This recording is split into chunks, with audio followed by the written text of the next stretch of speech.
dan kedaulatan negara, keutuhan bangsa dan wilayah, serta terpeliharanya keamanan nasional dan terciptanya tujuan nasional.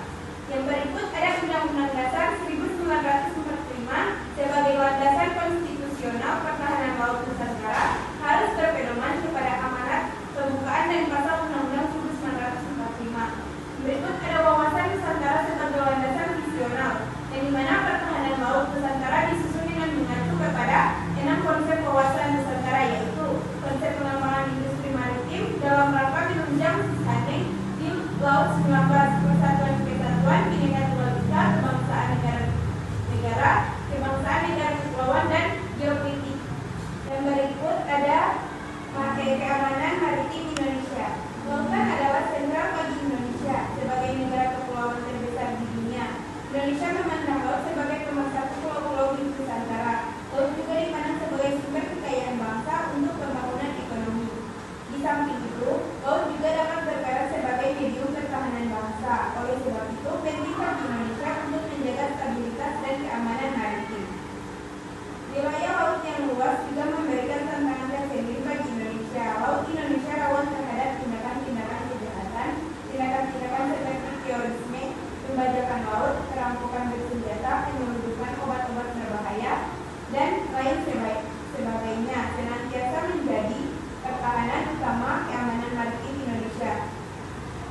Yang berikut ada kebijakan pertahanan dan keamanan maritim.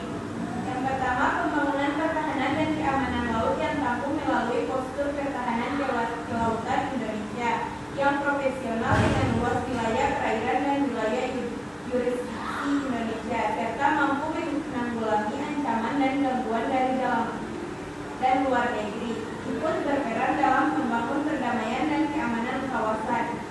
Berikut ada peningkatan kemampuan dan kinerja pertahanan dan keamanan serta keamanan secara terpadu di seluruh wilayah perairan dan wilayah yurisdiksi serta di luar wilayah yurisdiksi sesuai dengan hukum internasional. Yang berikut ada peningkatan pembangunan kawasan perbatasan di laut dan pulau-pulau terluar. Yang berikut ada peningkatan peran aktif Indonesia dalam kerjasama pertahanan dan keamanan laut, baik di tingkat regional maupun internasional. Yang berikut ada optimalisasi sistem komando, kendali, komunikasi, komputerisasi, intelijen, serta pengawasan dan pengintaian. Berikut ada pembangunan karakter bangsa yang berorientasi kelautan dalam upaya bela negara. Dan yang terakhir, meningkatkan keamanan dan keselamatan pelayaran, yang dimana Kementerian Koordinator Bidang Kemaritiman Republik Indonesia 2017. Yang berikut ada pengelolaan sumber daya laut dan pesisir. Yang pertama, mengidentifikasi potensi sumber daya laut dan pesisir. Penting untuk memahami pengelolaan sumber daya tersebut secara menyeluruh, termasuk pengelolaan terpadu untuk menghindari dampak negatif dari perencanaan sektoral.